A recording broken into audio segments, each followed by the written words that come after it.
And that still works. That's cool. Okay. I have 0 viewers right now.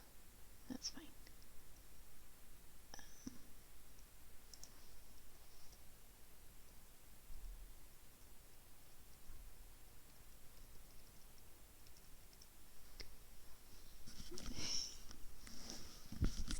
Hello to the 2 people that just dropped in. I'm doing a small test. I'm going to get some food because I haven't had breakfast yet, and then I will start doing the reading stuff. So you'll have to bear with me for a little bit. Have fun in the meantime. I will be back in like 15 minutes to half an hour. We have fun here.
I return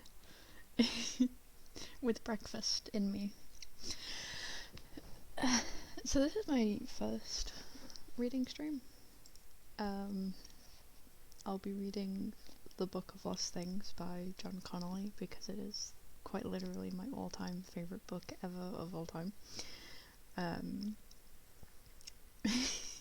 I got it when I was really, really young, and I've loved it since.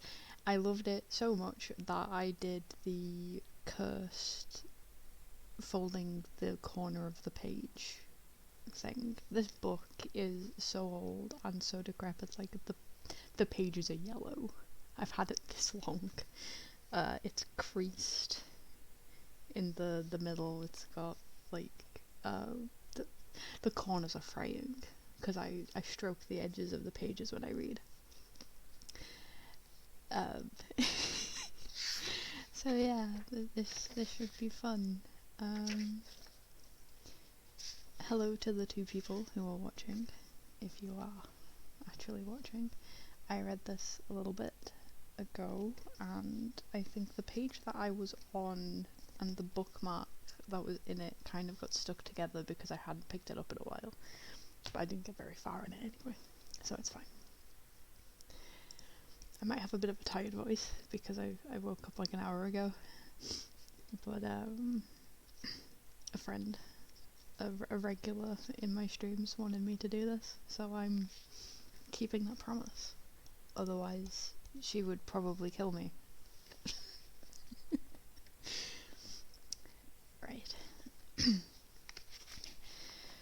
So, let's heckin' do this, guys. Chapter 1. Of all that was found, and all that was lost. Once upon a time, for that is how all stories should begin, there was a boy who lost his mother. He had, in truth, been losing her for a very long time. The disease that was killing her was a creeping, cowardly thing, a sickness that ate away at her from the inside, slowly consuming the light within, so that her eyes grew a little less bright with each passing day, and her skin a little more pale. And as she was stolen away from him, piece by piece, the boy became more and more afraid of finally losing her entirely. He wanted her to stay. He had no brothers and no sisters, and while he loved his father, it would be true to say that he loved his mother more. He could not bear to think of a life without her. The boy, whose name was David, did everything that he could to keep his mother alive. He prayed. He tried to be good so that she would not be punished for his mistakes. He padded around the house as quietly as he was able, and kept his voice down when he was playing war games with his toy soldiers. He created a routine, and he tried to keep to that routine as closely as possible, because he believed, in part, that his mother's fate was linked to the actions he performed. He would always get out of bed by putting his left foot on the floor first, then his right. He always counted up to 20 when he was brushing his teeth, and he always stopped when the count was completed. He always touched the taps in the bathroom and the handles of the doors a certain number of times. Odd numbers were bad, but even numbers were fine, with 2, 4, and 8 being particularly favourable, although he didn't care for 6, because 6 twice was 3, and 3 was the second part of 13, and 13 was very bad indeed. If he bumped his head against something, he would bump it a second time to keep the numbers even, and sometimes he would have to do it again and again because his head seemed to bounce against the wall, ruining his count, or his hair glanced against it when he didn't want it to, until his skull ached from the effort and he felt giddy and sick. For an entire year, during the worst of his mother's illness, he carried the same items from his bedroom to the kitchen first thing in the morning and then back again last thing at night.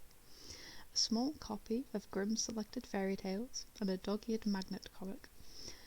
The book to be placed perfectly in the centre of the comic, and both to be laid with their edges lined up against the corner of the rug on his bedroom floor at night, or on the seat of his favourite kitchen chair in the morning. In these ways, David made his contribution to his mother's survival. After school each day, he would sit by her bedside, sometimes talking with her if she was feeling strong enough, but at other times merely watching her sleep, counting every laboured, wheezing breath that emerged, willing her to remain with him. Often he would bring a book with him to read, and if his mother was awake, her head did not hurt too much, she would ask him to read aloud to her. She had books of her own, romances and mysteries and thick black-garbed novels with tiny letters, but she preferred him to read much older stories to her, myths and legends and fairy tales, stories of castles and quests and dangerous talking animals. David did not object, although at 12 he was no longer quite a child. He retained an affection for these tales, and the fact that it pleased his mother to hear such stories told by him only added to his love for them. Before she became ill, David's mother would often tell him that stories were alive. They weren't alive in the way that people were alive, or even dogs or cats. People were alive whether you chose to notice them or not, while dogs tended to make you notice them even if they decided that you weren't paying them enough attention. Cats, meanwhile, were very good at pretending people didn't exist at all when it suited them, but that was another matter entirely. Stories were different, though. They came alive in the telling. Without a human voice to read them aloud, or a pair of wide eyes following them by torchlight beneath a blanket, they had no real existence in our world. They were like seeds in the beak of a bird, waiting to fall to earth, or the notes of a song laid out on a sheet, yearning for an instrument to bring their music into being. They lay dormant, hoping for the chance to emerge. Once someone started to read them, they could begin to change. They could take root in the imagination and transform the reader. Stories wanted to be read, David's mother would whisper. They needed it. It was the reason they forced themselves from their world into ours. They wanted us to give them life. These were the things that his mother told David before the illness took her. She would often have a book in her hand as she spoke, and she would run her fingertips lovingly across the cover, just as she would sometimes touch them to David's face or to his father's, when he said or did something that reminded her of how much she cared for him. The sound of his mother's voice was like a song to David, one that was constantly revealing new improvisations or previously unheard subtleties. As he grew older, and music became more important to him, though never quite as important as books, he thought of his mother's voice less as a song and more as a kind of symphony, capable of infinite variations on familiar themes and melodies that changed according to her moods and whims. As the years went by, the reading of a book became more of a solitary experience for David, until his mother's illness returned them both to his early childhood, but with the roles reversed. Nevertheless, before she grew sick, he would often step quietly into the room in which his mother was reading, acknowledging her with a smile, always returned, before taking a seat close by and immersing himself in his own book, so that although both were lost in their own individual worlds, they shared the same space and time. And David could tell, by looking at her face as she read, whether or not the story contained in the book was living inside her, and she in it. And he would recall again all that she had told him about stories and tales and the power that they wield over us, and that we in turn wield over them. David would always remember the day his mother died. He was in school, learning, or not learning, how to scan a poem, his mind filled with dactyls and pentameters. That was difficult. The names, like those of strange dinosaurs inhabiting a lost prehistoric landscape. The headmaster opened the classroom door and approached the English master, Mr. Benjamin, or Big Ben, as he was known to his pupils because of his size and his habit of withdrawing his pocket watch from the folds of his waistcoat and announcing in deep, mournful tones the slow passage of time to his unruly students. The headmaster whispered something to Mr. Benjamin, and Mr. Benjamin nodded solemnly. When he turned around to face the class, his eyes found David's, and his voice was softer than usual when he spoke. He called David's name and told him that he was excused, and that he should pack his bag and follow the headmaster. David knew then what had happened. He knew before the headmaster brought him to the school nurse's office. He knew before the nurse appeared, a cup of tea in her hand for the boy to drink. He knew before the headmaster stood over him, still stern in aspect, but clearly trying to be gentle with the bereaved boy. He knew before the cup touched his lips, and the words were spoken and the tea burnt his mouth, reminding him that he was still alive while his mother was now lost to him. Even the routines, endlessly repeated, had not been enough to keep her safe.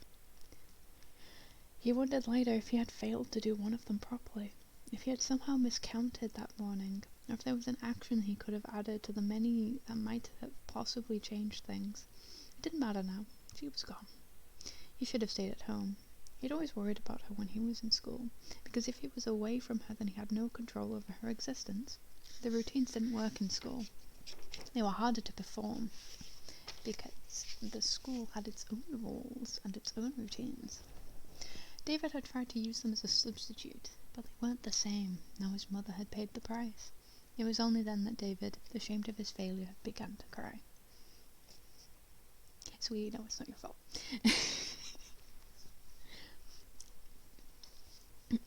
This book genuinely makes me cry.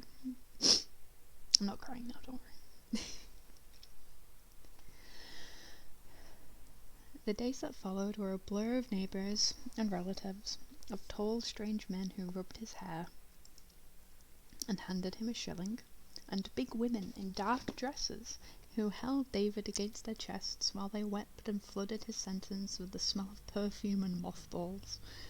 He sat up late into the night, squashed into a corner of the living room, while the grown-ups exchanged stories of a mother he had never known, a strange creature with a history entirely separate from his own, a child who would not cry when her older sister died because she refused to believe that someone so precious to her could disappear forever and never come back, a young girl who ran away from home for a day because her father, in a fit of impatience at some minor sin she had committed, told her that he was going to hand her over to the gypsies, a beautiful woman in a bright red dress who was stolen from under the nose of another man by David's father, a vision in white on her wedding day who pricked her thumb on the thorn of a rose and left the spot of blood on her gown for all to see. And when he last fell asleep, David dreamed that he was part of these tales, a participant in every stage of his mother's life. He was no longer a child hearing stories of another time. Instead, he was a witness to them all. David saw his mother for the last time in the undertaker's room before the coffin was closed. She looked different, and yet the same. And she was more like her old self, the mother who had existed before the illness came. She was wearing makeup like she did on Sundays for church, and when she and David's father were going out to dinner or to the pictures. She was laid out in her favourite blue dress, with her hands clasped across her stomach. A rosary was entwined in her fingers, but her rings had been removed.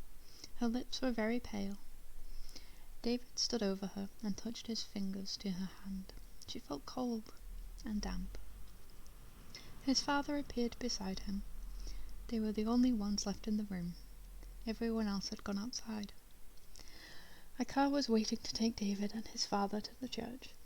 It was big and black. The man who drove it wore a peaked cap and never smiled. "You can kiss her goodbye, son," his father said. David looked up at him. His father's eyes were moist and rimmed with red. His father had cried that first day, when David returned home from school, and he held him in his arms and promised him that everything would be all right. But he had not cried again until now. David watched as a big tear welled up and slid slowly, almost embarrassedly, down his cheek. He turned back to his mother. He leaned into the casket and kissed her face. She smelled of chemicals and something else. Something David didn't want to think about. He could taste it on her lips. "Goodbye, Mum," he whispered. His eyes stung. He wanted to do something, but he didn't know what. His father placed a hand on David's shoulder, then lowered himself down and kissed David's mother softly on the mouth. He pressed the side of his face to hers and whispered something that David could not hear. Then they left her. And when the coffin appeared again, carried by the undertaker and his assistants, it was closed, and the only sign that it held David's mother was a little metal plate on the lid bearing her name and the dates of her birth and death. They left her alone in the church that night. If he could have, David would have stayed with her. He wondered if she was lonely, if she knew where she was, if she was already in heaven, or if that didn't happen until the priest said the final words and the coffin was put in the ground. He didn't like to think of her all by herself in there, sealed up by wood and brass and nails, but he couldn't talk to his father about it. His father wouldn't understand, and it wouldn't change anything anyway. He couldn't stay in the church by himself, so instead he went to his room and tried to imagine what it must be like for her. He drew the curtains on his window and closed the bedroom door so that it was as dark as he could make it inside, then climbed under his bed. The bed was low, and the space beneath it was very narrow. It occupied one corner of the room, so David squeezed over until he felt his left hand touch the wall, then closed his eyes, tightly shut, and laid very still. After a while, he tried to lift his head. It bumped hard on the slats that supported his mattress. He pushed against them, but they were nailed in place. He tried to lift the bed by pressing upwards with his hands, but it was too heavy. He smelled the dust and his chamber pot. He started to cough, his eyes watered. He decided to get out from under the bed, but it'd be easier to shuffle into his current position than it was to pull himself out again. He sneezed, and his head banged painfully against the underside of his bed. He started to panic. His bare feet scrambled for some purchase on the wooden floor. He reached up and used the slats to pull himself along until he was close enough to the edge of the bed to squeeze out again. He climbed to his feet and leaned against the wall, breathing deeply. That was death. That was what death was like. Trapped in a small space with a big weight holding you down for all eternity. A small tangent. I actually got myself trapped in a small cupboard when I was small. It gave me a mild sense of claustrophobia. Carrying on. His mother was buried on a January morning. The ground was hard, and all of the mourners wore gloves and overcoats. The coffin looked too short when they lowered it into the dirt. His mother had always seemed tall in life. Death had made her small. In the weeks that followed, David tried to lose himself in books, because his memories of his mother were inextricably interwoven with books and reading. Her books, the ones deemed suitable, were passed on to him. And he found himself trying to read novels that he did not understand, and poems that did not quite rhyme. He would ask his father about them sometimes, but David's father seemed to have a little interest in books. He had always spent his time at home, with his head buried in newspapers, little plumes of pipe smoke rising above the pages like signals sent by Indians. He was obsessed with the comings and goings of the modern world, more so than ever now that Hitler's armies were moving across Europe, and the threat of attacks on their own land was growing ever more real. David's mother once said that his father used to read a lot of books, but had fallen out of the habit of losing himself in stories. Now he preferred his newspapers with their long columns of print, each letter painstakingly laid out by hand to create something which would lose its relevance almost as soon as it appeared in the newsstands. The news, within, already old and dying by the time it was read, quickly overtaken by events in the world beyond. The stories in books hate the stories contained in newspapers, David's mother would say. Newspaper stories were like newly caught fish, worthy of attention only for as long as they remained fresh, which was not very long at all. They were like the street urchins hawking at the evening editions, all shouty and insistent, while stories, real stories, proper made-up stories, were like stern but helpful librarians in a well-stocked library. Hello, Abel. Newspaper stories were as insubstantial as smoke, and long-lived as mayflies.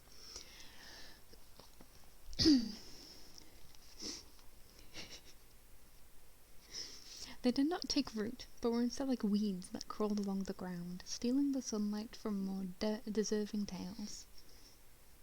You're halfway asleep. I mean, if you fall asleep in stream, I'll forgive you.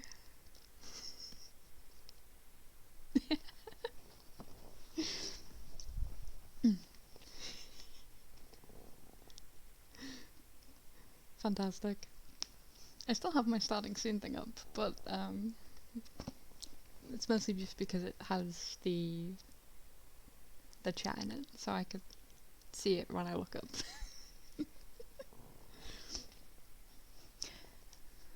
Though I suppose if I wanted to,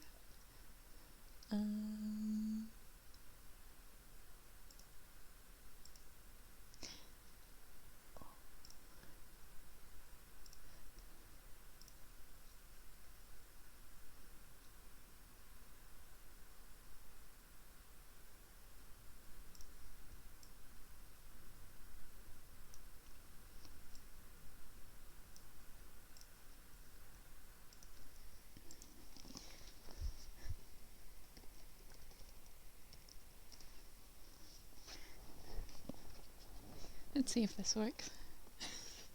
It probably won't. Well, thank you.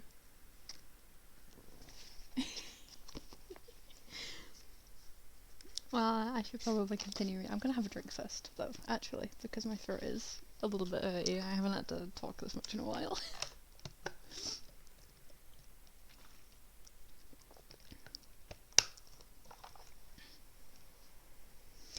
Thank God for bookmarks. Okay. Let's get going again.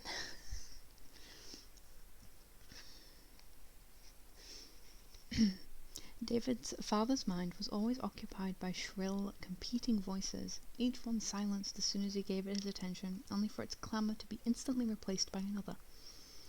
That was what David's mother would whisper to him with a smile, while his father scowled and bit his pipe, aware that they were talking about him but unwilling to give them the pleasure of knowing that they were irritating him. And so it was left to David to safeguard his mother's books, and he added them to those that had been brought with him in his mind. They were the tales of knights and soldiers, of dragons and sea beasts, folk tales and fairy tales, because these were stories that David's mother had loved as a girl, and that he in turn had read to her as the illness gradually took hold of her, reducing her voice to a whisper and her breaths to the rasp of old sandpaper on decaying wood, until at last the effort was too much for her, and she breathed no more. After her death, he tried to avoid these old tales, for they were linked too closely to his mother to be enjoyed, but the stories would not be so easily denied, and they began to call to David. They seemed to recognize something in him, so he started to believe, something curious and fertile. He heard them talking, softly at first, then louder and more compellingly. These stories were very, very old, as old as people, and they had survived because they were very powerful indeed.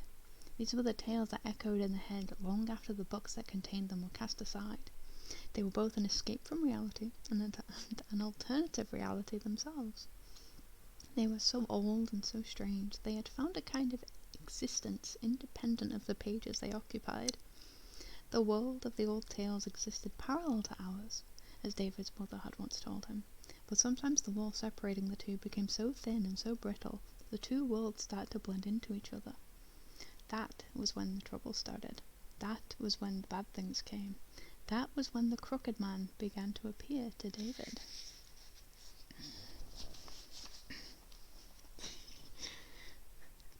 Chapter 2 of Rose and Dr. Moberly and the Importance of Details. It was a strange thing, but shortly after his mother died, David remembered experiencing a sense of almost relief. There was no other word for it, and it made David feel bad about himself. His mother was gone, and she was never coming back. It didn't matter what the priest said in his sermon, that David's mother was now in a better, happier place, and her pain was at an end.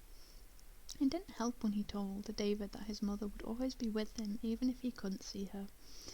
An unseen mother couldn't go for long walks with you on summer evenings, drawing the names of trees and flowers from her seemingly infinite knowledge of nature, or help you with your homework, the familiar scent of her in your nostrils as she leaned in to correct a misspelling or puzzle over the meaning of an unfamiliar poem, or read with you on cold Sunday afternoons when the fire was burning and the rain was beating down upon the windows and the roof and the room was filled with the smell of wood smoke and crumpets.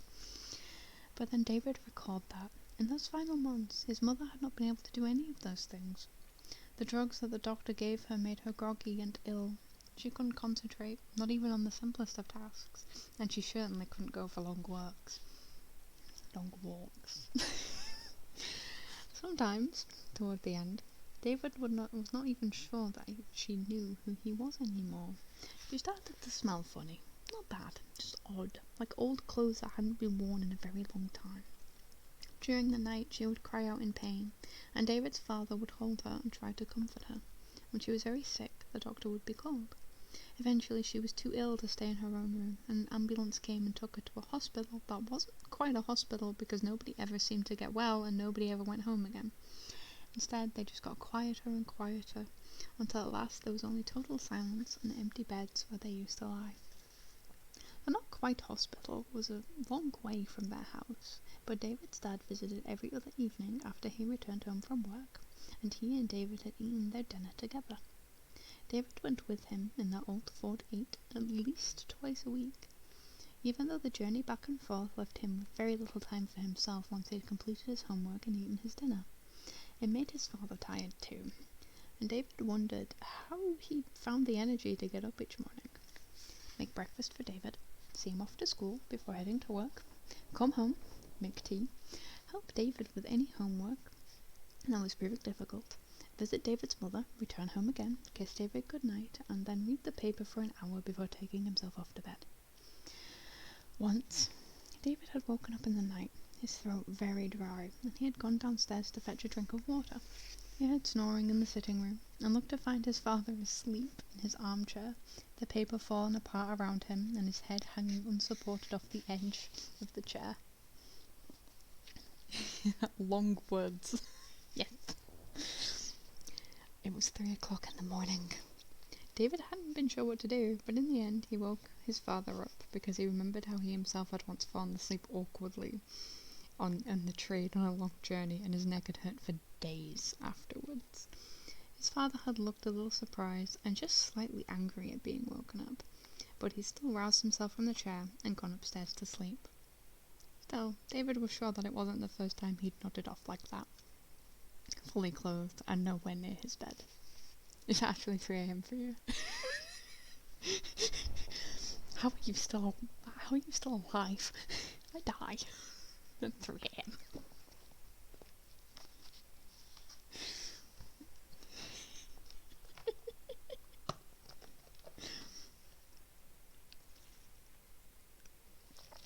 I'm sorry if you can hear me drinking, by the way. But it is a necessary thing to do, or I will die.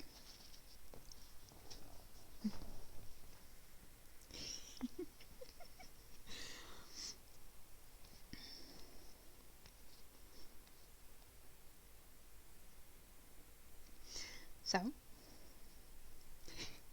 when David's mother died, it meant that there was no more pain for her, but also no more long journeys to and from the big yellow building where people faded away to nothing. No more sleeping in chairs, no more rushed dinners. Instead, there was only the kind of silence that comes when someone takes away a clock to be repaired. And after a time you become aware of its absence because its gentle, reassuring tick is gone, and you miss it so. But the feeling of relief went away after only a few days, and then David felt guilty for being glad that one of these days I will be able to read, and it will be a fantastic day. And then David felt guilty for being glad that they no longer had to do all the things his mother's illness had required of them. There we go. And in the months that followed, the guilt did not disappear. Instead, it got worse and worse, and David began to wish that his mother was still in the hospital. If she'd been there, he would have visited her every day, even if it meant getting up earlier in the mornings to finish his homework, because now he couldn't bear to think of life without her. School became more difficult for him. He had drifted away from his friends even before summer came, and its warm breezes scattered them like dandelion seeds. There was talk that all of the boys would be evacuated from London and sent to the countryside when school resumed in September. But David's father had promised him that he would not be sent away like the others. After all, his father had said it was just the two of them now, and they had to stick together. His father employed a lady, Mrs. Howard, to keep the house clean and to do a little cooking and ironing. She was usually there when David came home from school, but Mrs. Howard was too busy to talk to him. She was training with the ARP, the Air Raid Precautions Wardens, as well as taking care of her own husband and children, so that she didn't have time to chat with David or ask him how his day had been. Mrs. Howard would leave just after 4 o'clock, and David's father would not return from work at the university until 6 at the earliest, and sometimes later than that. This meant that David was stuck in the empty house with only the wireless and his books for company. Sometimes he would sit in the bedroom that his father and mother had once shared. Her clothes were still in one of the wardrobes, the dresses and skirts lined up in such neat rows that they almost looked like people themselves if you squinted hard enough. David would run his fingers along them, and make them swish, remembering as he did so that they had moved in just that way his mother walked in them. Then he would lie back on the pillow to the left, for that was the side on which his mother used to sleep, and try to rest his head against the same spot on which she had once rested her head. The place obvious from the slightly dark stain upon the pillowcase. This new world was too painful to cope with. He had tried so hard, he had kept to his routines, he had counted so carefully, he had abided by the rules, but life had cheated. This world was not like the world of his stories. In that world, good was rewarded and evil was punished. If you kept to the path and stayed out of the forest, then you would be safe. If someone was sick, like the old king in one of the tales, then his sons would be sent out into the world to seek the remedy, the water of life. And if just one of them was brave enough and true enough, the king's life could be saved. David had been brave. His mother had been braver still. In the end, bravery had not been enough. I can feel my voice dying.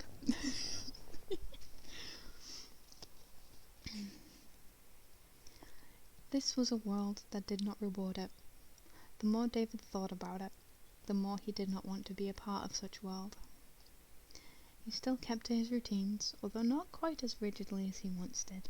He was content merely to touch the doorknobs and taps twice, left hand first, then right hand, just to keep the numbers even. He still tried to put his left foot down on the first floor, on the floor in the mornings, or on the stairs of the house, though that wasn't so difficult.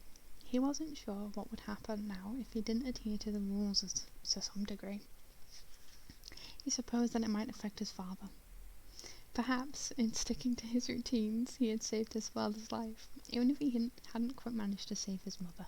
I've been reading for 40 minutes, Abel. The stream has been going on for 40 minutes.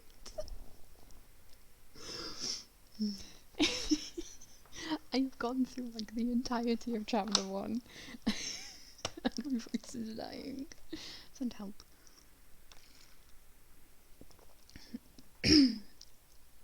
Pardon me.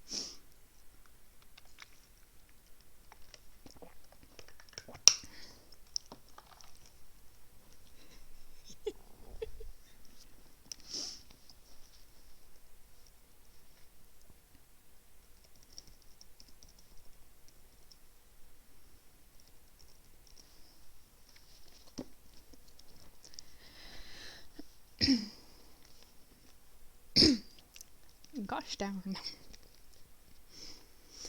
Now that it was just the two of them, it was important not to take too many chances, and that was when Rose entered his life, and the attacks began.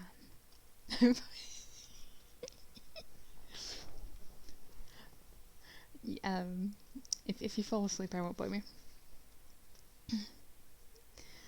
The first time was in Trafalgar Square, when he and his father were walking down to feed the pigeons after Sunday lunch at the Popular Cafe in Piccadilly. His father said that the Popular was due to close soon, which made David sad, as he thought it was very grand. David's mother had been dead for 5 months, 3 weeks, and 4 days. A woman. Voice. Thank you. A woman had joined them to eat at the Popular that day. His father had introduced her to David as Rose. Rose was very thin, with long, dark hair and bright red lips. Her clothes looked expensive. Gold and diamonds glittered at her ears and throat. She claimed to eat very little, although she finished most of her chicken that afternoon and had plenty of room for pudding afterwards. She looked familiar to David, and it emerged that she was the administrator of the not-quite hospital in which his mother had died. Thank you, Google.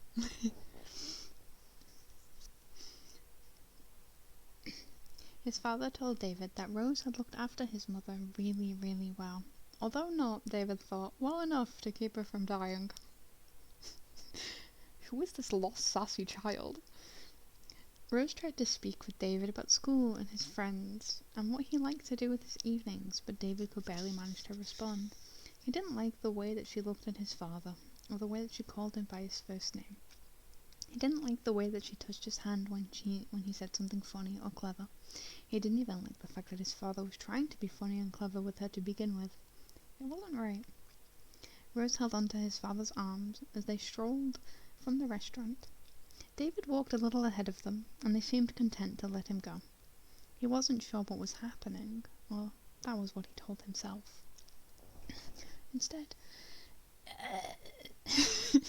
Instead, he silently accepted a bag of seeds from his father when they reached Trafalgar Square, and he used them to draw the pigeons to him. The pigeons bobbed obediently towards his new source of food, their feathers stained with the muck and soot of the city, their eyes vacant and stupid. That is a perfect description of pigeons. His father and Rose stood nearby, talking quietly to each other. When they thought he wasn't looking, David saw them kiss briefly. That's when it happened. One moment, David's arm was outstretched, a thin line of seeds spread along it, and two rather heavy pigeons.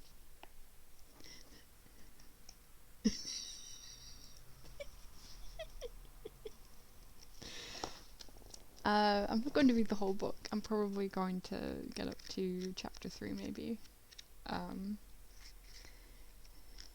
Maybe chapter 4 if I'm feeling brave enough.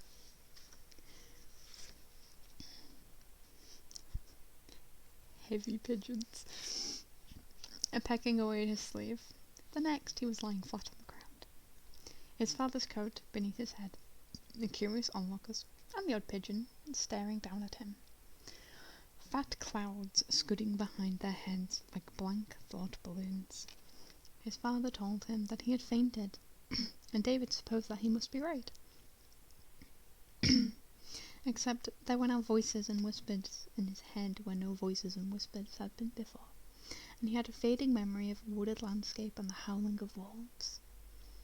He heard Rose ask if she could do anything to help, and David's father told her that it was all right, and they would take him home and put him to bed. His father hailed a cab to bring them back to their car.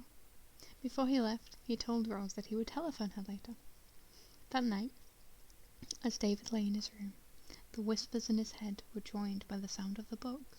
He had to put his pillow over his ears to drown out the noise of their chatter, as the oldest of the stories roused themselves from their slumbers and began to look for places in which to grow.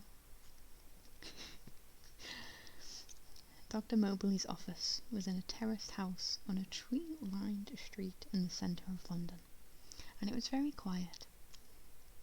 There were expensive carpets on the floor, and the walls were decorated with pictures of ships at sea.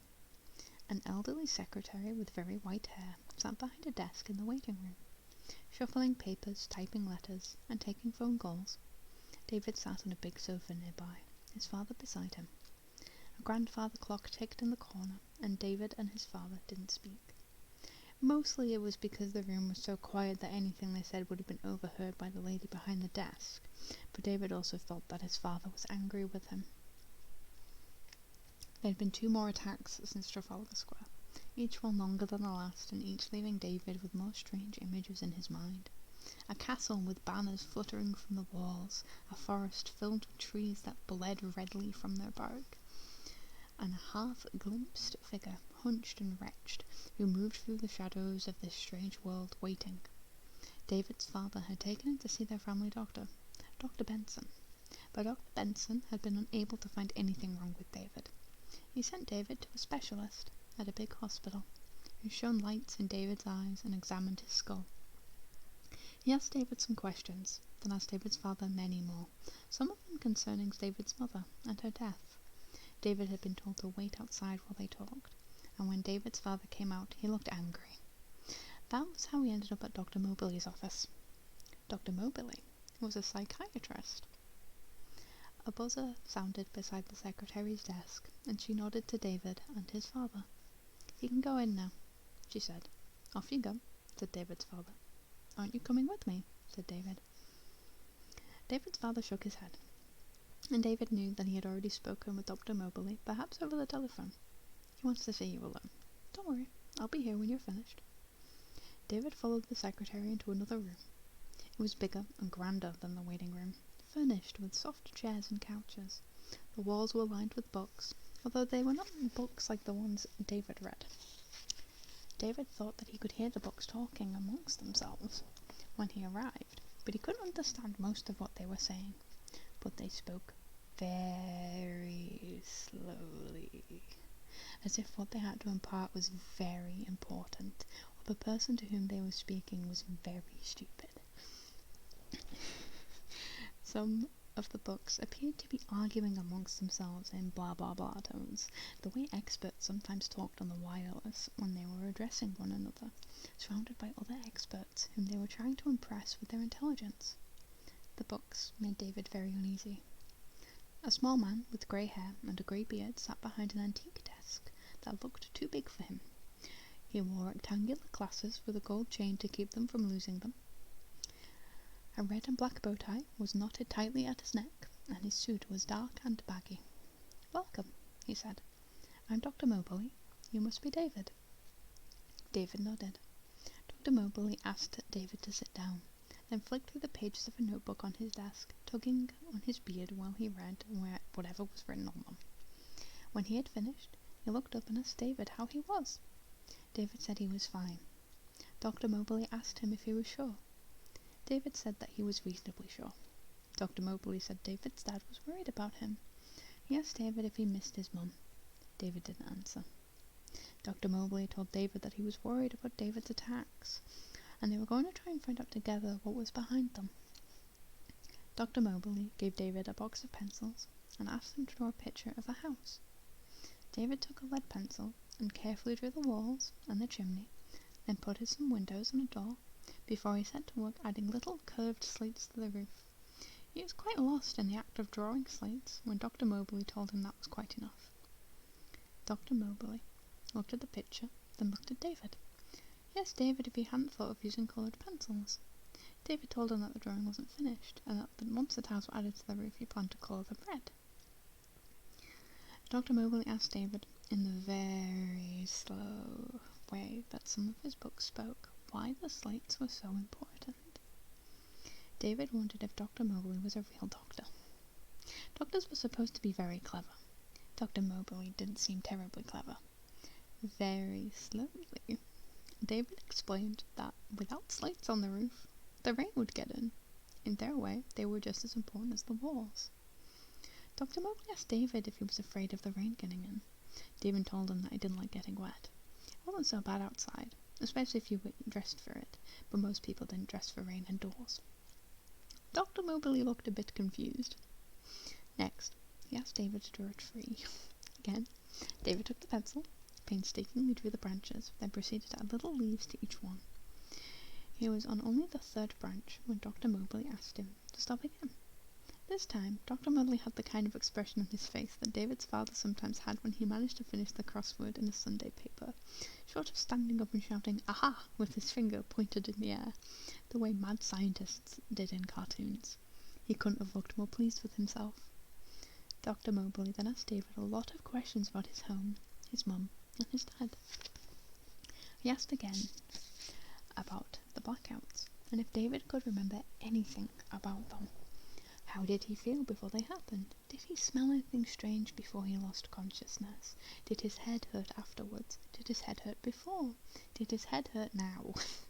But he did not ask the most important question of all, in David's view, because Dr. Mobley chose to believe that the attacks caused David to black out entirely, that the boy could remember nothing of them before he regained consciousness. That wasn't true. David thought about telling Dr. Mobley of the strange landscapes that he saw when the attacks came, but Dr. Mobley had already began asking about his mother's again, and David didn't want to talk about his mother, not anymore, and certainly not with a stranger. Dr. Mobley asked about Rose too, and how David felt about her. David didn't know how to answer. He didn't like Rose, and he didn't like his father being with her, but he didn't want to tell Dr. Mobley that in the case he told David's father about it. By the end of the session, David was crying, and he didn't even know why. In fact, he was crying so hard that his nose began to bleed, and the sight of the blood frightened him. He began to scream and shout. He fell on the floor, and a white light flashed in his head, and he started to tremble. He beat his fists on the carpet, and he heard the books tut-tutting in their disapproval as Dr. Mobley called for help, and David's dad came rushing in, and then everything went dark for what seemed like only seconds, but was in fact for a very long time indeed. And David heard a woman's voice in the darkness, and he thought it sounded like his mother. A figure approached, but it was not a woman. It was a man, a crooked man with a long face emerging at last from the shadows of his wall, and he was smiling. Now, I could leave that as a cliffhanger and just really make you mad, but instead I'm going to take a drink and continue to read.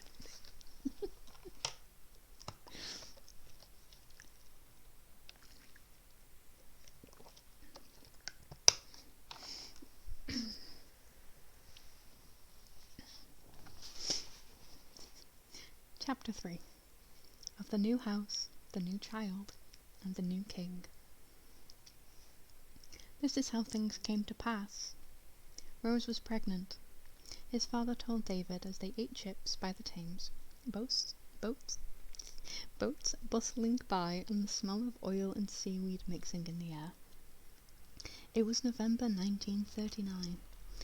There were more policemen on the streets than before, and men in uniform were everywhere.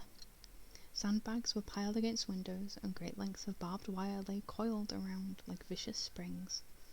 Humped-backed Anderson shelters dotted gardens, and trenches had been dug in parks. There seemed to be white posters on every available space, reminders of lighting restrictions, proclamations from the king, and of all the instructions for a country at war.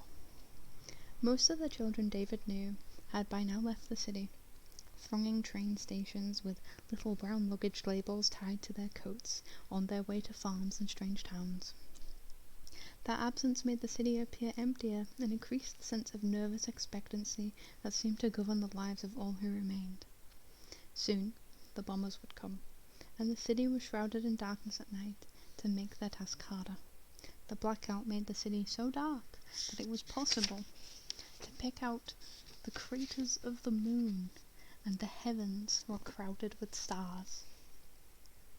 On their way to the river, they saw more barrage balloons being inflated in Hyde Park. When these were fully inflated, they would hang in the air, anchored by steel cables. The cables would prevent the German bombers from flying low, which meant that they would have to drop their payloads from a greater height. That way, the bombers would not be as certain of hitting their targets. The balloons were shaped like enormous bombs. David's father said it was ironic, and David asked him what he meant.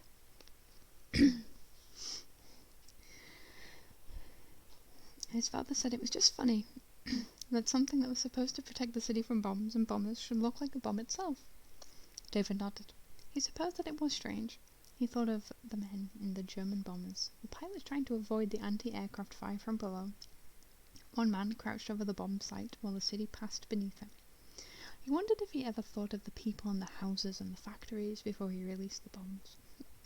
From high in the air, London would look just like a model, with toy houses and miniature trees on tiny streets.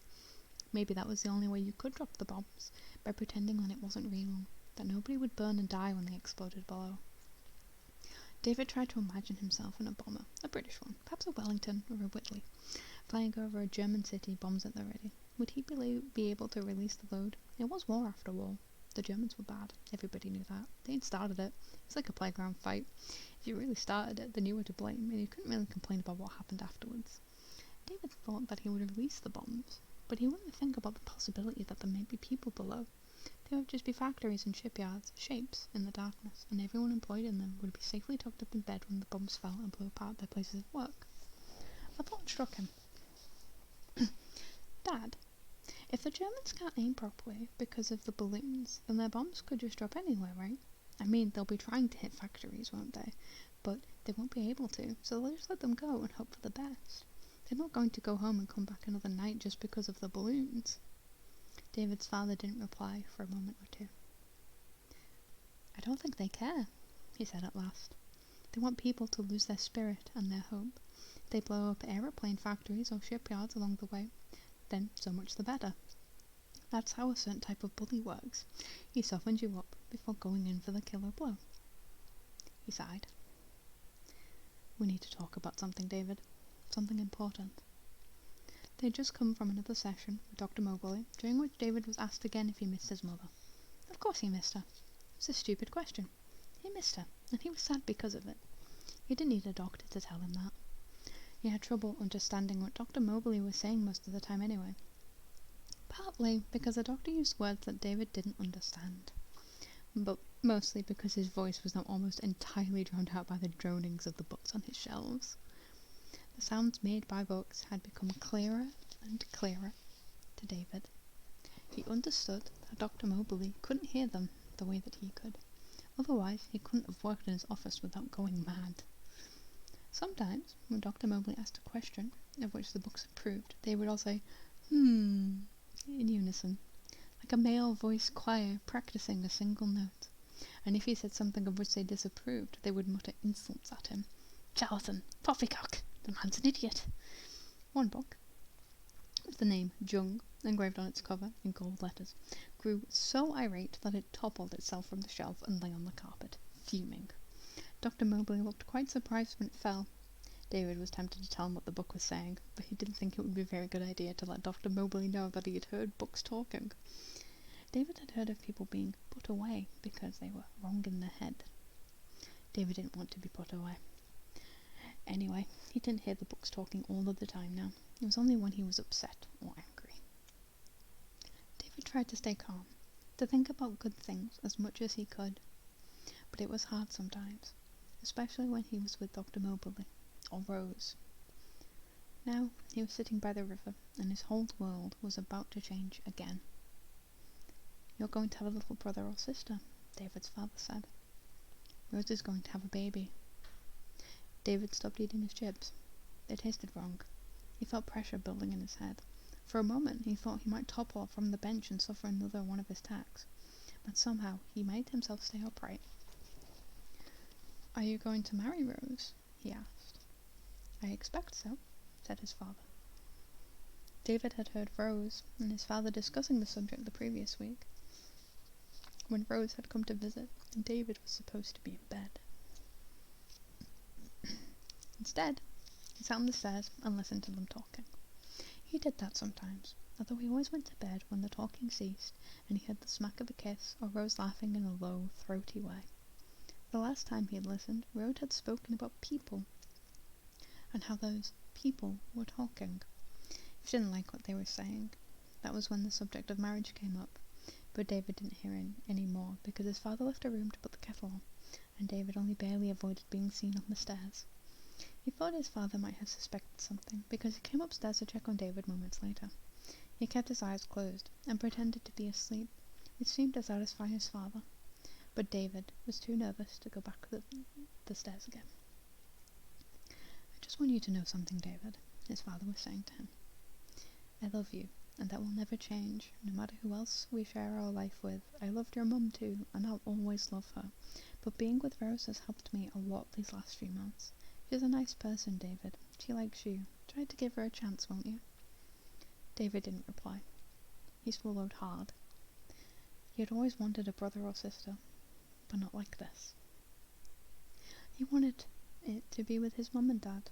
This wasn't right. This wouldn't really be his brother or sister. It would come out of Rose. It wouldn't be the same. His father placed an arm around David's shoulder. Well, do you have anything to say? He asked. I'd like to go home now, said David. His father kept his arm around David for a second or two more, then let it drop. He seemed to sag slightly, as though someone had just let a little air out of him. Fine, he said sadly. Let's go home then. 6 months later, Rose gave birth to a little boy, and David and his father had left the house in which David had grown up, went to live with Rose and David's new half-brother, Georgie.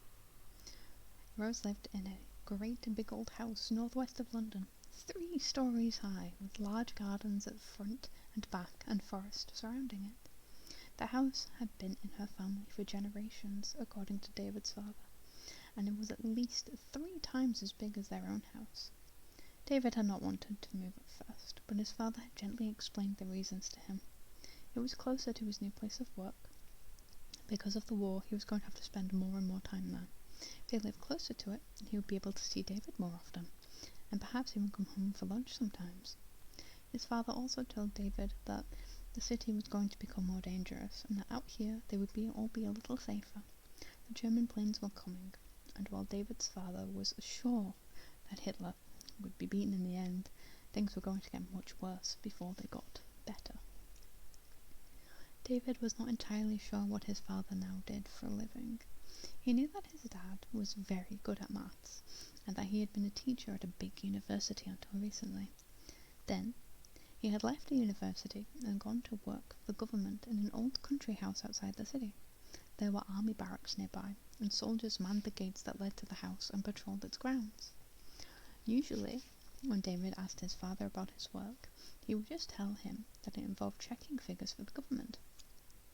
But on that day, when they finally moved from their house to Rose's, his father seemed to feel like David was owed something more. "I know that you like stories and books," his father said, as they followed the removal van out of the city. "I suppose you wonder why I don't like them as much as you do." "Well, I do like stories. In a way, that's part of my job. You know how sometimes a story seems to be about one thing, but in fact it's about another thing entirely. There's a meaning hidden in it, and that meaning has to be teased out." "Like Bible stories," said David. On Sundays, the priest would often explain the Bible story that had just been read out loud. David didn't always listen because the priest was very dull indeed, but it was surprising what the priest could see in stories that seemed quite simple to David. In fact, the priest appeared to like making them more complicated than what they were, probably because it meant he could talk for longer. David didn't care much for church. He was still angry at God for what happened to his mother and for bringing Rose and Georgie into his life. "But some stories aren't meant to have their meaning understood by just anyone," David's father continued. "They're meant for only a handful of people. It can be done using words or numbers, sometimes both together, but the purpose is the same. It's to prevent anyone else who sees it from interpreting it. Unless you know the code, it has no meaning." "Well, the Germans use codes to send messages. So do we. Some of them are very complicated, and some of them appear very simple, although often those are the most complicated of all. Someone has to try to figure them out. That's what I do. I try to understand the secret meanings of stories written by people who don't want me to understand them." He turned to David and laid a hand on his shoulder. "I'm trusting you with this," he said. "You must never tell anyone else what it is that I do." He raised a finger to his lips. "Top secret, old chap." Dave imitated the gesture. "Top secret," he echoed, and they drove on. David's bedroom was at the very top of the house, in the little low room that Rose had chosen for him because it was filled with books and bookshelves. David's own books found themselves sharing the shelves with the other books that were older or stranger than they were. He made space for his books as best as he could, and eventually settled on ordering the books on the shelves according to size and colour, because they looked better that way. It meant his books kept getting mixed up with those that were already there. So one book of fairy tales ended up squeezed between a history of communism and an examination of the last battles of the First World War. David had tried to read a little of the book on communism, mainly because he wasn't entirely sure what communism was, aside from the fact his father seemed to think that it was something very bad indeed. He managed to get about 3 pages into it before he lost interest. It's talk of workers' ownership of the means of production and the predation of capitalists, almost putting him to sleep. The history of the First World War was a little better, if only for the many drawings of old tanks that had been cut out of an illustrated magazine and stuck between various pages. There was also a dull textbook of French vocabulary and a book about the Roman Empire that had some very interesting drawings in it and seemed to take a lot of pleasure in describing the cruel things that Romans did to people and that other people did to the Romans in return.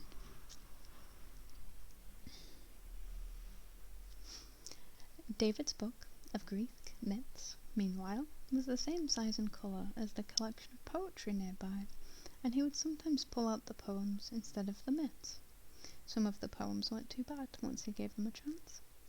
One was about a kind of knight, except in that poem he was called a child with an E on the end, and his search for a dark tower and whatever secret it contained. The poem didn't really seem to end properly, though. The knight reached the tower, and, well, that was it. David wanted to know what was in the tower, what happened to the knight now that he'd reached it, but the poet obviously didn't think it was that important. It made David wonder about the kinds of people who wrote poems. Anyone could see that the poem was really only getting interesting when the knight reached the tower. But that was the point at which the poet decided to go off and write something else instead. Perhaps he had meant to come back to it and simply forgotten. Or maybe he couldn't come up with a monster for the tower that was impressive enough. David had a vision of the poet, surrounded by bits of paper with lots of ideas for creatures crossed out or scribbled over. Werewolf, dragon, really big dragon, witch, really big witch, and then in small text, small witch.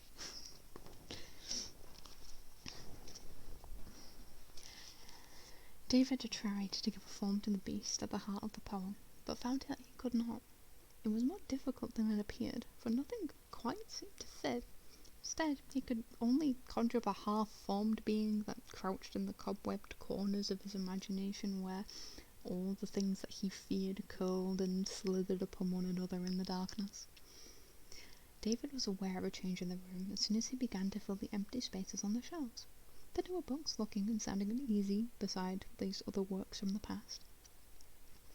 Their appearances were intimidating, and they spoke to David in dusty, rambling tones.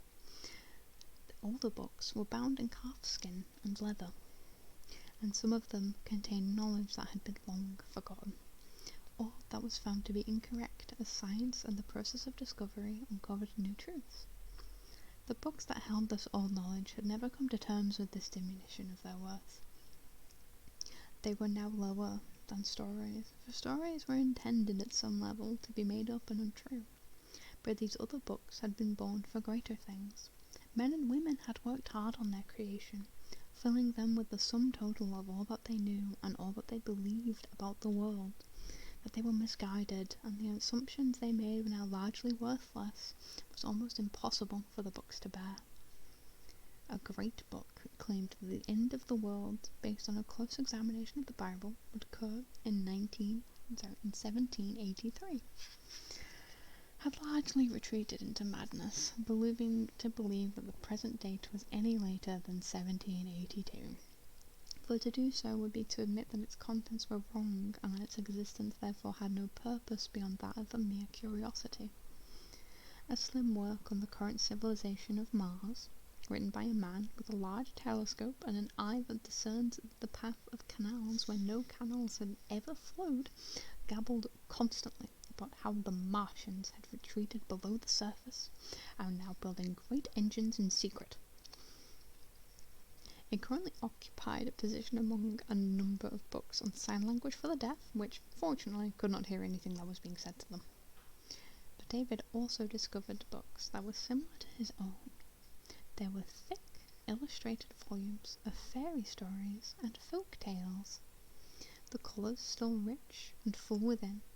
It was to these works that David had turned his attention in those first days in his new home, lying on a box seat at the window and staring down occasionally upon the forest beyond, as though expecting the wolves and witches and ogres from the stories to materialize suddenly below. For the descriptions in the books matched so accurately the woods bordering the house that it was almost impossible to believe that they were not one and the same. An impression strengthened by the nature of the book's construction. Some of their stories had been added to by hand, and the drawings within had been carefully created by someone with no small talent for their art. David could find no name upon the books to identify the author of the editions, and some of the tales were unfamiliar to him, while still retaining echoes of the tales that he knew almost by heart. In one story, a princess was forced to dance all night and sleep all day by the actions of a sorcerer, but instead of being rescued by the intervention of a prince, or a clever servant, the princess died, only for her ghost to return and torment the sorcerer to such a degree that he threw himself into a chasm in the earth and was burned to death in its fires. A little girl was threatened by a wolf while walking through the forest, and she fled from him, She met a woodsman with an axe, but in this story, the woodsman did not merely kill the wolf and restore the girl to her family. Oh no. He cut off the wolf's head. Then he brought the girl to his cottage in the thickest, darkest part of the forest, and there he kept her until she was old enough to wed him, and she became his bride in a ceremony conducted by an owl, even though she had never stopped crying for her parents in all the years that he had kept her prisoner. And she had children by him, and the woodsman raised them to hunt wolves and seek out people who strayed from the paths of the forest. They were told to kill the men and take what was valuable from their pockets, but to bring the women to him. David read the stories by day and by night, his blankets drawn around him to protect him from the cold, for Rose's house was never warm. The wind found its way through the cracks in the window frames and the ill-fitting doors, rustling the pages of open books as though seeking within some piece of knowledge that it desperately required for its own purposes. The great sweeps of ivy that covered the house, front and back, had broken through the walls over the decades so that tendrils crept from the upper corners of David's room, or bound themselves to the underside of the windowsill. At first, David had tried to cut them with his scissors, disregarding the remnants, but after a few days the ivy would return, seemingly thicker and longer than before, clinging ever more tenaciously to the wood and the plaster. Insects exploited the holes too, so that the boundary between the natural world and the world of the house became blurred and unclear. David found beetles congregating in the closet, and earwigs exploring his sock drawer. At night, he heard mice scurrying behind the boards. Sorry, David. As if it was as if nature was claiming David's room as its own. Worse, when he slept, he dreamed more often of the creature he had named the Crooked Man, who walked through forests very like the one beyond David's window. The Crooked Man would advance to the edge of the tree line, staring out an expanse of green lawn to where a house just like Rose's stood. He would speak to David in his dreams. His smile was mocking, and his words made no sense to David. "We're waiting," he would say. "Welcome, your majesty. All hail the new king."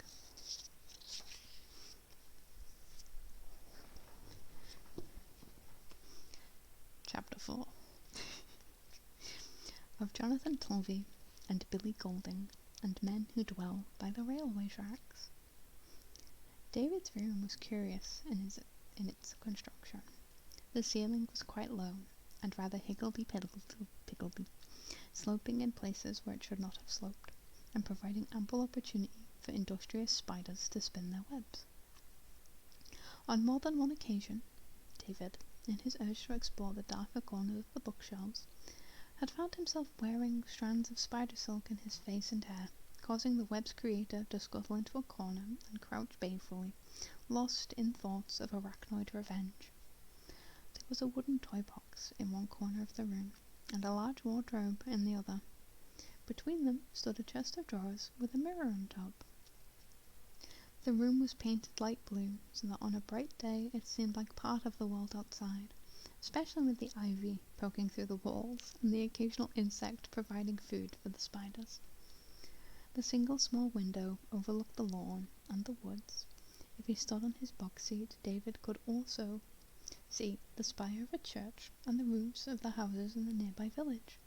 London lay to the south, but it may as well have just been in Antarctica, so completely did the trees and forest hide the house from the outside world. The window seat was David's favourite place in which to read. The books still whispered and spoke among themselves, but he was now able to hush them with a single word if his mood was right. And anyway, they tended to remain quiet while he was reading. It was as if they were happy when he was consuming stories.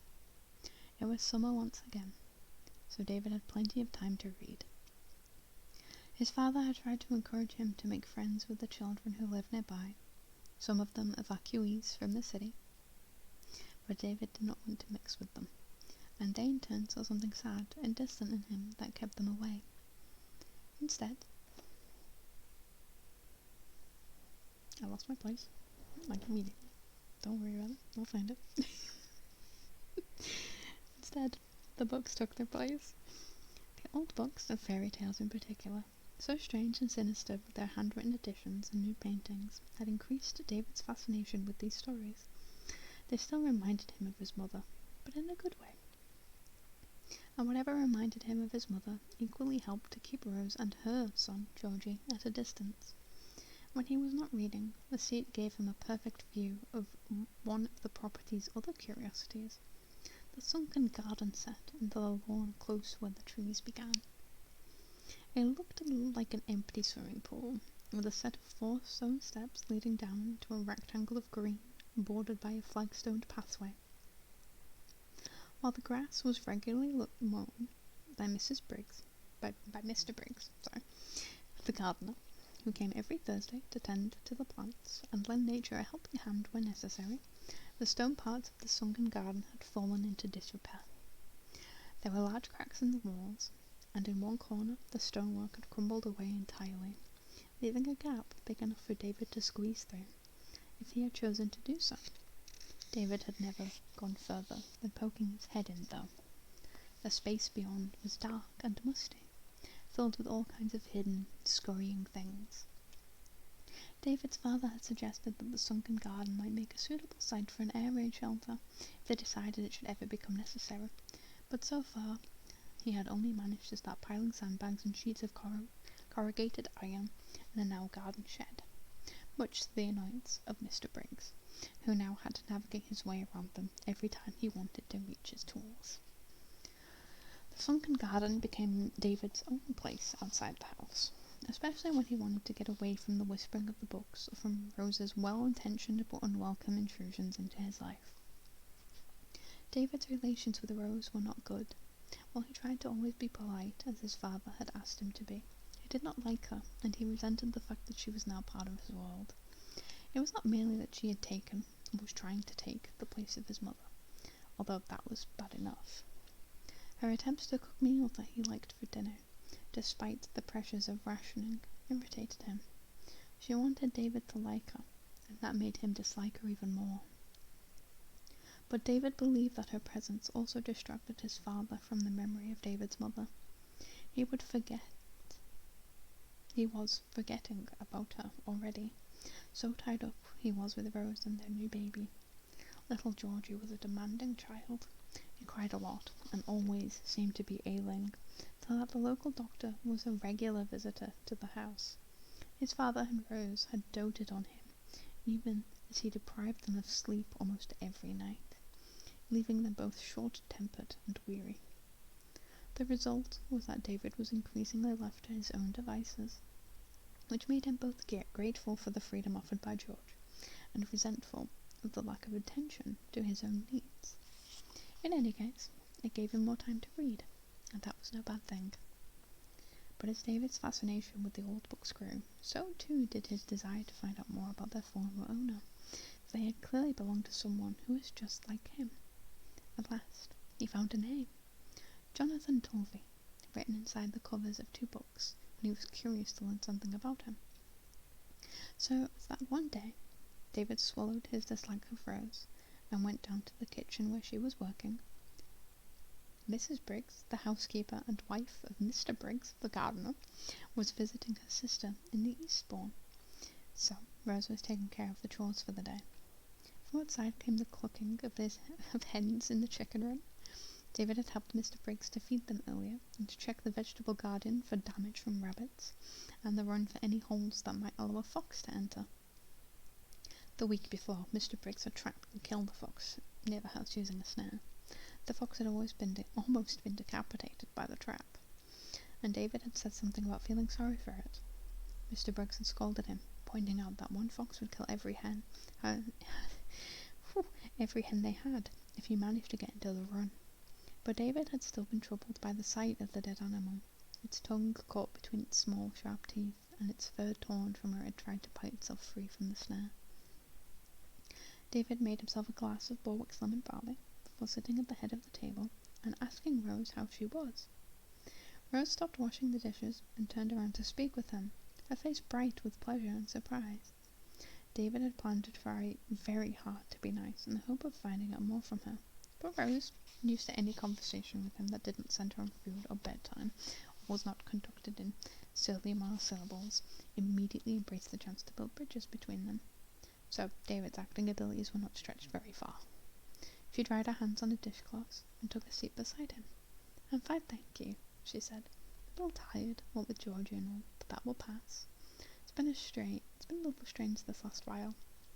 I'm sure you feel the same, the four of us all thrown together suddenly like this. I'm glad that you're here, though. This house is too big for one person, but my parents wanted to keep it in the family. It was important to them." "Why?" asked David. He tried to keep himself from sounding too interested. He didn't want Rose to realize that the only reason he was talking with her was to find out more about the house, particularly his room and the books it contained.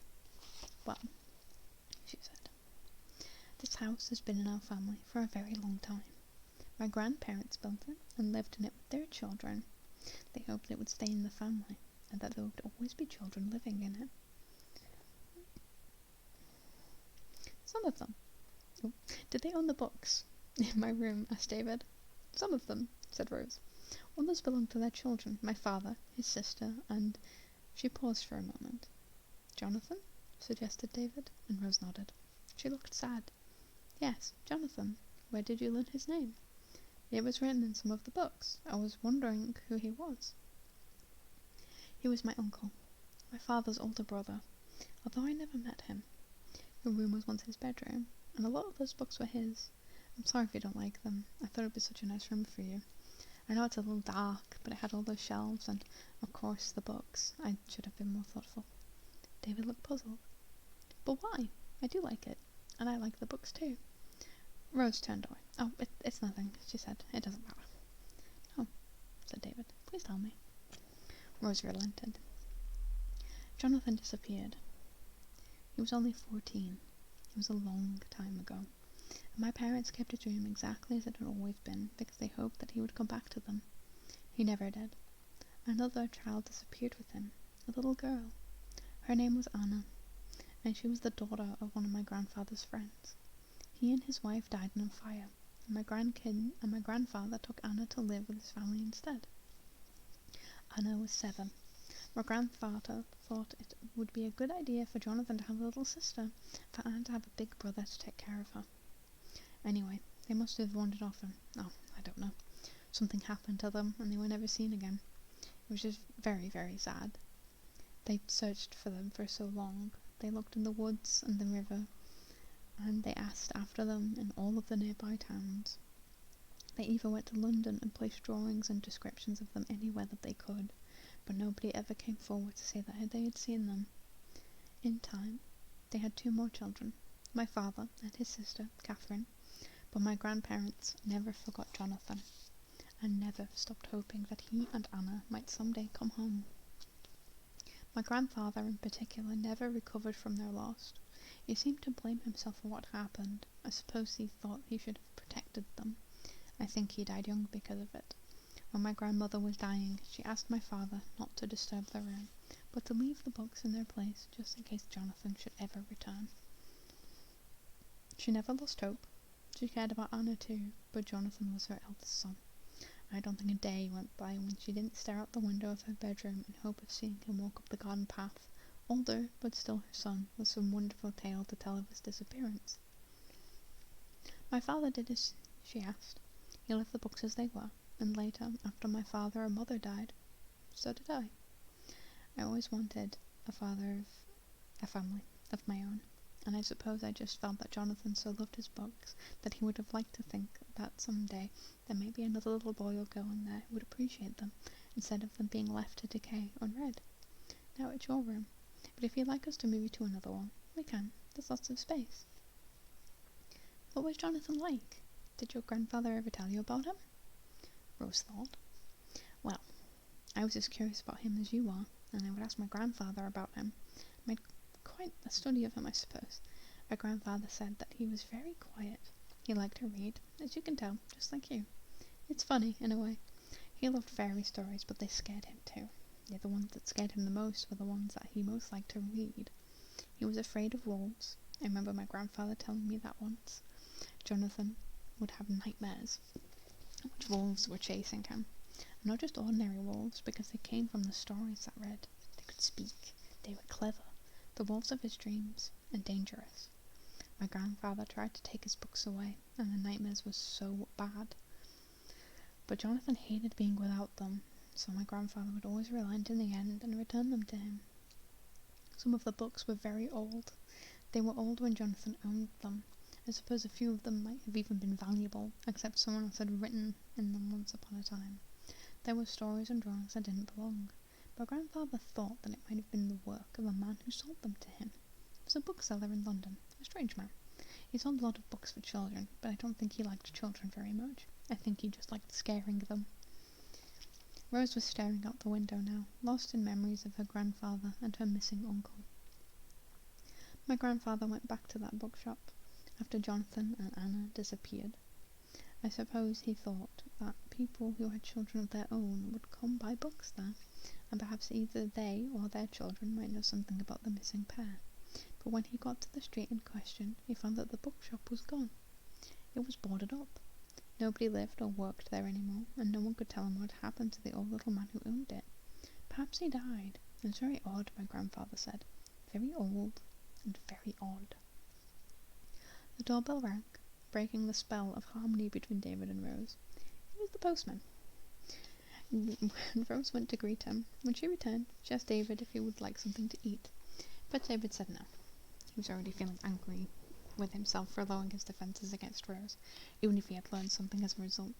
He didn't want to think that everything was all right between them, because it wasn't. Not at all. Instead, he left her alone in the kitchen and headed back to his bedroom. On the way, he looked in on Georgie. The baby was fast asleep in his cot, his big gas helmet and the bellows for pumping air into it lying close by. It wasn't his fault that he was here, David tried to tell himself.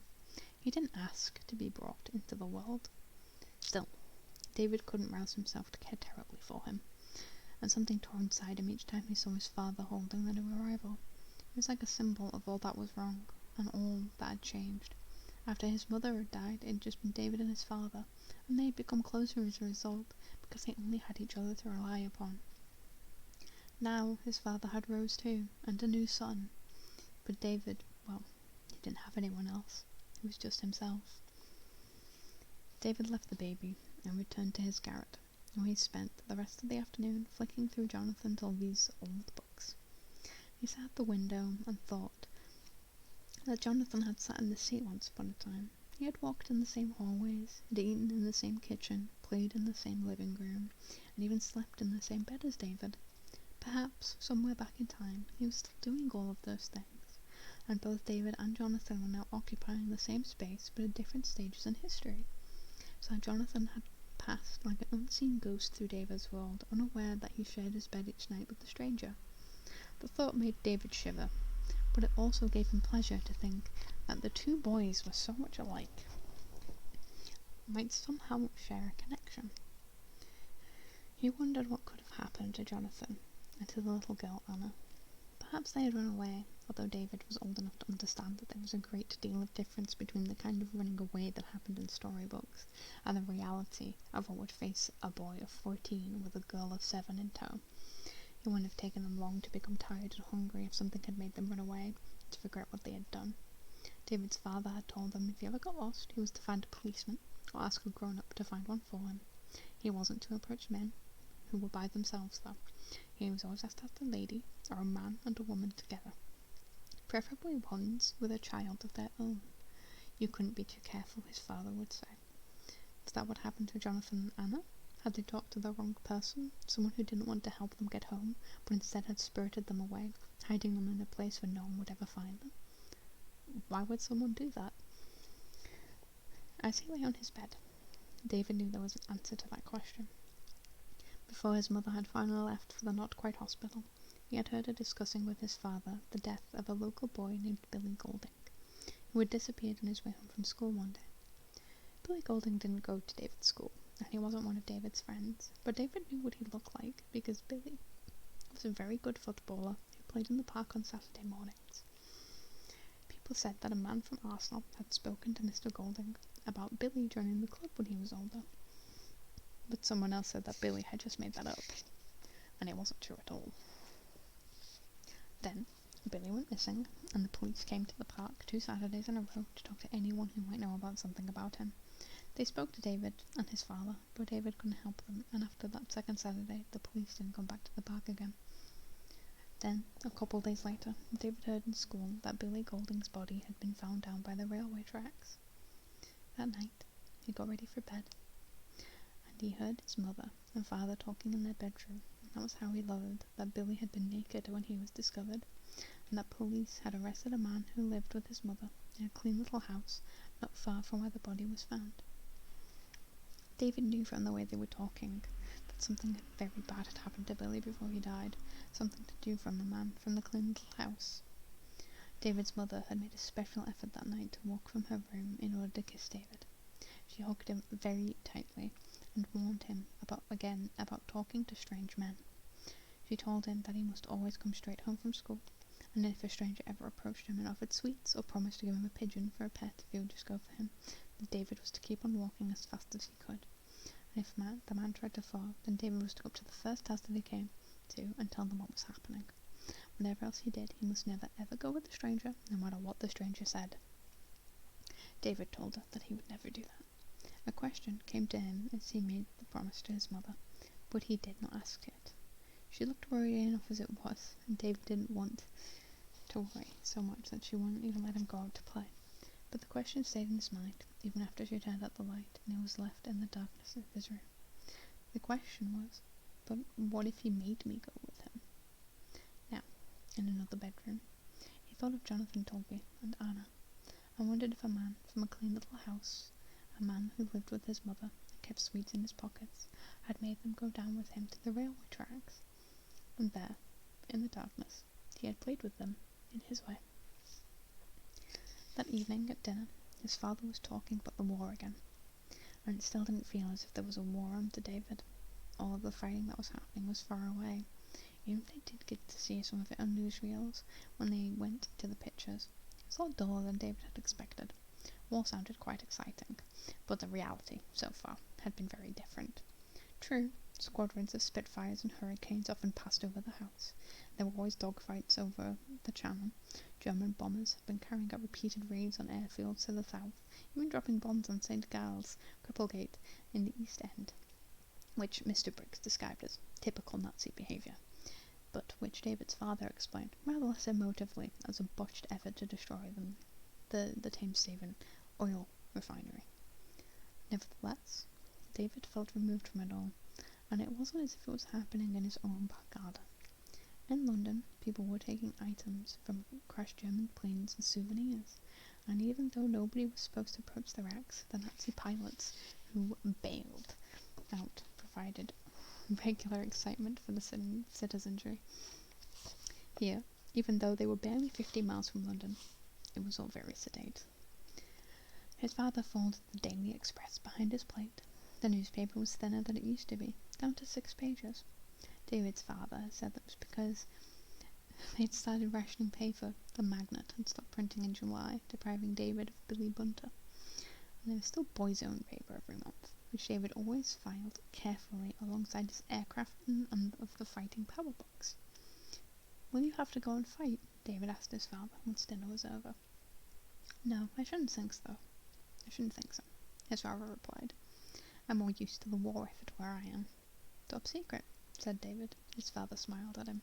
"Yes, top secret," he said. It still gave David a thrill to think that his father might be a spy, or at least know about spies. So far, it was the only interesting part of the war. That night, David lay in his bed and watched the moonlight streaming through the windows. The sky was clear, and the moon was very bright. After a time, his eyes closed, and he dreamt of wolves and little girls and an old king in a ruined castle, fast asleep on his throne. Railway tracks ran along the side of the castle, and figures moved through the long grass that grew beside them. There was a boy and a girl, and the crooked man. They disappeared beneath the earth, and David smelled gumdrops and bullseyes. He then heard a little girl crying before her voice was drowned out by the sound of an approaching train. And I'm going to leave it at that point because my voice is getting very tired. And my throat is starting to hurt.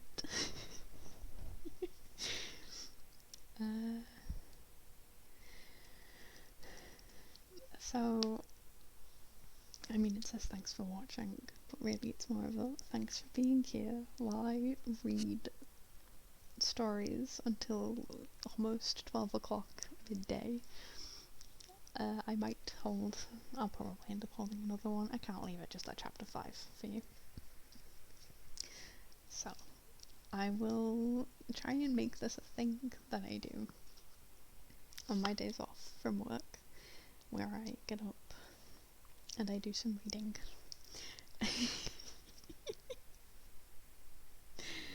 Good night, Abel. Oh, you woke up again. Well, I hope you had a lovely little nap.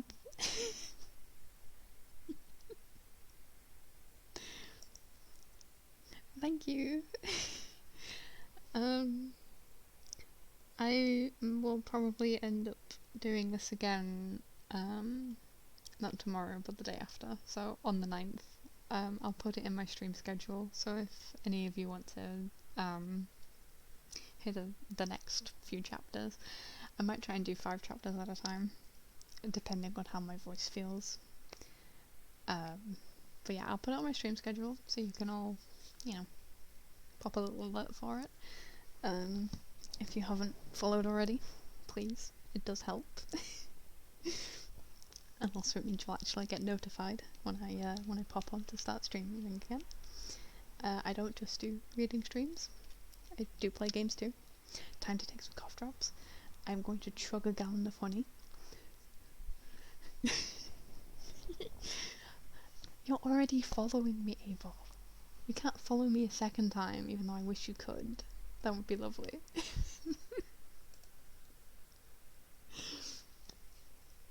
Yeah, I don't just play games.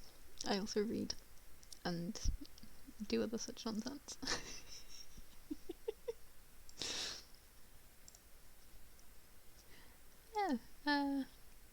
Yeah, thank you for being here.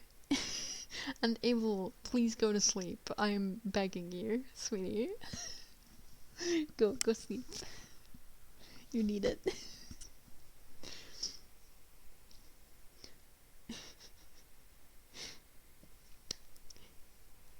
Yeah.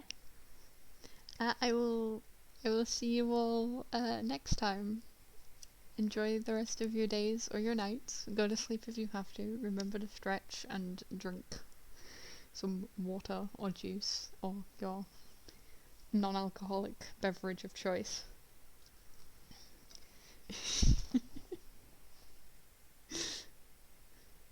And I will see you again. Bye bye.